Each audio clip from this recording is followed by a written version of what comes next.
Hey everyone, and welcome back to another episode of the Unsupermarket podcast. Today we're chatting with two mothers who homeschool their children. One family is more rural, out near Gulgong, while the other's in suburban Sydney. So you'll hear the good, the bad, the ugly, about what homeschooling is like, how they structure teaching days, and how running a community food hub has given their children opportunities for hands-on learning. From maths and money management to healthy food, confidence and customer service, the kids are learning lessons that go far beyond the classroom. If you work from home, homeschool your children, or are curious about alternative ways families learn and work together, well, this episode's for you. Yeah, so we just started just before COVID, but I was finding it very hard to buy, one, enough food that would last us for a week, and two, food that would last. Even if you had it there for a week, it just wouldn't last for the week. And so then when we started this, people started eating fruit and veg again because it was there, it was available, it was fresh, it was always going to be nice. Whereas from the supermarket, one, I couldn't buy enough, and two, it just wasn't. Yeah, it wasn't nice. No one felt compelled to eat the apple that we bought because it just wasn't pleasant. Quite a few members have said their kids won't touch fruit, but yes, this is, they get it from here and the kids are devouring everything because it looks good and it smells good, and people come in and go, oh my goodness, I want some of this. I'm like, well, you got to join. Anyway, and then Nathan 6 years ago was 2, 18 months old to 2. It's like, well, how can I justify starting a hub? Well, one, we're working from home because we're working together as a family, and I think that's half the benefit of homeschooling is you do things together. 2, they're getting exposed to hard work. Well, it's not hard, but work, any kind of work, right? Because normally people go out of the workplace to work. And so we instituted they would get paid. They would get paid to work, or they would get paid to look after Nathan, because a 2-year-old running around fruit and vegetables, super fun. And so it didn't matter which job they did, if they were looking after him, that was also really important because it kept him outside and away from swapping things over. And we started off with a little sheet, and we'd made a spreadsheet, and they had the pictures of the veggies on it, and they picked a few boxes that they wanted to do. So the carrots would have a picture of a carrot, and they would know then they had to put 7 carrots in that box, or they would put 5 apples in that box, and they had their few boxes they were responsible for. Didn't work out that well for long, but that was kind of the idea. We would use box Divvy, I guess, to count. So can you count 20 carrots into our box? And so they could do that. And they also recognised fruit and vegetables, obviously. We would talk about where they came from, and they're learning seasonal stuff because they know that I wait for autumn so we can get persimmons. Because I love persimmons, but they're not going to get them in winter. Or cherries, for example. We started off justifying it by paying them, and then they had a ledger. So we would pay them $5 a week. Yeah. Yeah, and so 20% of that had to be saved, 10% of that had to go to giving, to give away to someone, and then the rest of that they kept. 70% they could spend however they liked. Generally, the girls sort out the pantry and put that out. Lachlan and I work together to do most of the big stuff, or all the big stuff. And then just recently, Nathan has been helping Susie with the pantry, and Ellie's taken on handfuls, which is brilliant because that's the bane of all. That's the bane of box Divvy is handfuls. Yeah, so we do table work and we do together time. So they do their maths and their writing and their reading lesson for those that are still learning to read. Like that's kind of specific time, and this, because it's just the day, we can say this is what we're doing for the day and sort out homeschooling on other days. If you need an income and you're homeschooling, then this is great because it can involve everybody, and there is a family that the girls are doing it all completely, isn't it? Like they that's pretty amazing. So what we do is based on the national curriculum.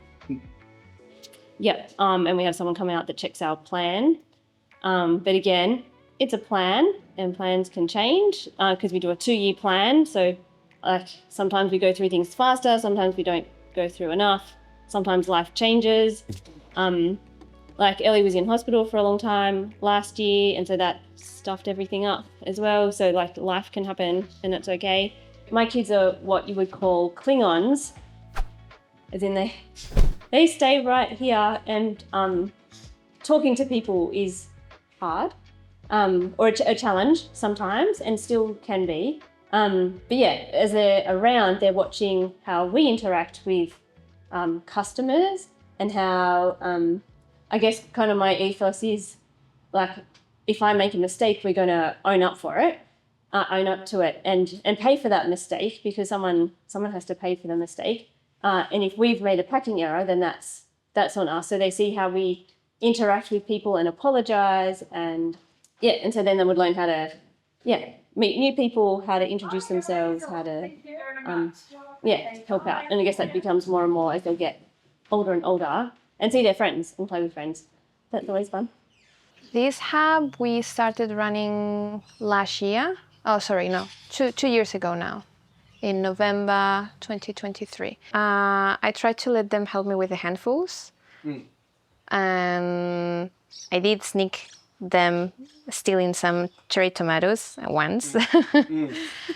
But it would just take a bit too long. So eventually, after a few weeks, I just let them go and play. They were too little. Now he's 8. Yeah. And he wanted to have a job.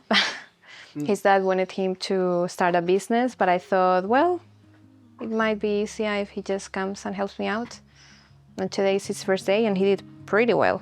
Yeah, he's going to get paid $5 an hour to start with. Then as he gets better, we can talk about increasing his pay.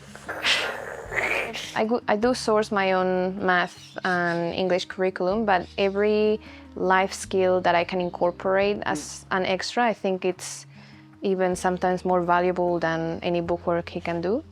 So before, when he was packing the mushrooms, I explained to him that he had to have 1 handful in 6 of the bags and 2 handfuls in 2 of the other bags. And I thought I was going to have to do the math for him, but he did the math himself, and he put double the amount of... I put 18 on one, and then the other 6, I put 9, I think. That was very good. Good division. With homeschooling, because it's one-on-one, they get most out of the time that they're sitting down and doing learning. So we do... He's already in year 3, and we've been homeschooling him since the beginning. We do now, because he's older, maybe 3 hours, 4 times a week, where he's sitting down on the table doing math, English. And then the rest of the time, it's whatever extra comes around. Excursions, or going to the playground with kids, or going to another family's house. Or also reading. He's a bookworm. I can't keep up with his reading. We've been getting... Remember when we got the dragon fruit? Remember the dragon fruit when I bought it? Did you like it? Yeah, from time to time I buy new things. Last week we tried, I think they're called the jujube berries. And they enjoyed it too. And yeah, it's just, but also for us adults, opening a world of new veggies and fruits. Yeah, but they've been raised. We eat lots of veggies. I like having a big variety of veggies. That's why Divvy was appealing to me from the start.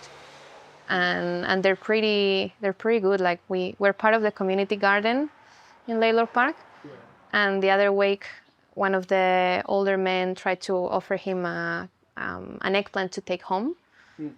And I think he thought he was going to go like, oh, eggplant. But he went like, yes! And the man was shocked, like, really? You like eggplant? I don't think he'll get to learn that much extra math from packing itself. But my idea was from the pocket money that he gets to teach him how to manage his money and how to create savings, work towards a goal he wants, I'll probably involve him in helping me how to manage the business, so how much money I'm spending on like to buy the bags for the handfuls, that kind of thing. Has he met any people through the hub? Like friends his age, that sort of thing? His age, no. Okay. Most people, we have friends, homeschooler friends that are part of the hub. Esma is a homeschooler friend, and she has 3 kids. One of them is Josue's best friend, Jordan, and often on Tuesdays when they come, they actually stay for a coffee and a play. So he enjoys that. Like Box Divvy has helped them get even more excited about our dream of one day having a farm, a little hobby farm, because they see a bit more directly where the food is coming from. What do you think about running the hub? Exciting. Yeah. Do you feel like you're helping run a business? Yeah. What would you say to other parents thinking about doing this with their kids? Be brave. It's easier than what I thought. I pushed him not to start earlier, but now that he's 8, I've actually packed in close to half the time that I usually take packing, and it's his first day, so it's good.